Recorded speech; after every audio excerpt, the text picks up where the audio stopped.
David Bowie, Outside.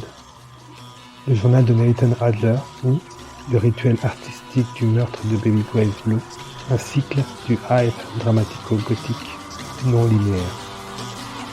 Épisode 1.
Il était précisément 5h47 le matin du vendredi 31 décembre 1999 quand un pluraliste à l'âme noire commença la dissection de Baby Grace Blue, jeune fille de 14 ans. Les bras de la victime étaient épinglés par 16 aiguilles hypodermiques y injectant 4 fluides majeurs, un transmetteur d'informations, des conservateurs, des colorants et une sorte de substance verte. Par la 17e et dernière aiguille, tout le sang et tous les liquides ressortaient. La zone du ventre était grande ouverte. Les intestins avaient été enlevés, dénoués et retricotés en un filet suspendu entre les piliers de la pièce où avait eu lieu le meurtre, le moite portail d'entrée du musée d'Oxford Town dans le New Jersey. Les membres de Baby avaient ensuite été sectionnés du tronc. Chaque membre avait un petit implant sophistiqué, un décodeur binaire qui était lui-même connecté à des écouteurs reliés au bout de ses membres.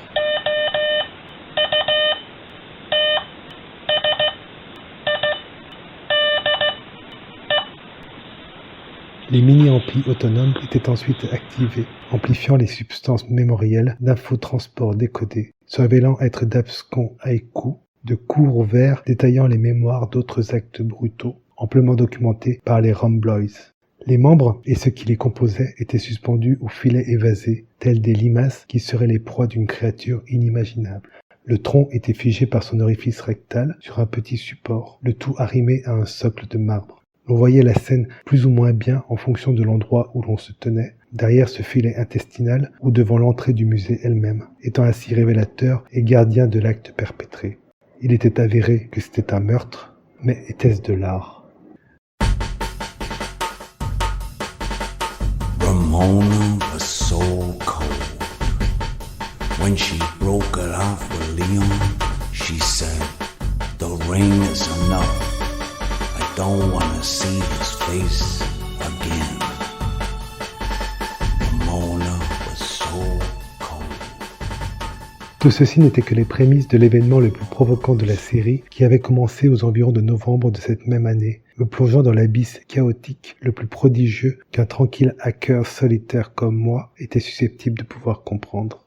Mon nom est Nathan Adler, ou détective professeur Adler, ainsi que l'on me connaît dans le métier. Je fais partie de la section de la société Art Crime, récemment mise sur pied grâce à un financement du Protectorat des Arts de Londres. Il avait été jugé que les enquêtes sur les crimes artistiques étaient en elles-mêmes inséparables des autres formes d'expression, et par là même dignes d'être subventionnées par cet organisme. Nicolas Serota lui-même estimait que nous étions, nous, le menu fretin de la section, dignes de l'exposition de la Biennale de Venise qui avait eu lieu l'année dernière, où 3 salles de preuves et d'études prouvaient fermement que la vache, dans The Innocent Eye Test de Mark Tensey, ne pouvait différencier entre le jeune taureau de Paulus Potter en 1647, 300 ans exactement avant ma naissance, soit dit en passant, et l'une des peintures des meules de foin de Monet dans les années 1890. Les médias artistiques traditionnels avaient considéré que cette extrapolation était du n'importe quoi et se sont abstenus d'aller plus avant pour se concentrer sur l'étude plus formelle des idées que sous-tendait l'œuvre de Damien Hirst, Le mouton en boîte. L'art est un fumier de basse-cour, c'est mon travail que de fouiller dans ce fumier pour en trouver les grains de poivre.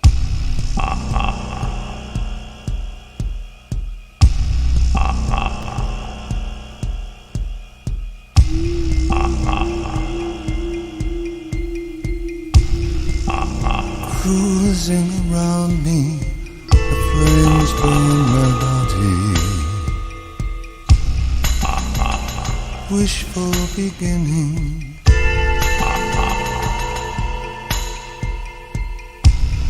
Does this remind them again and again? You're a sorry little girl.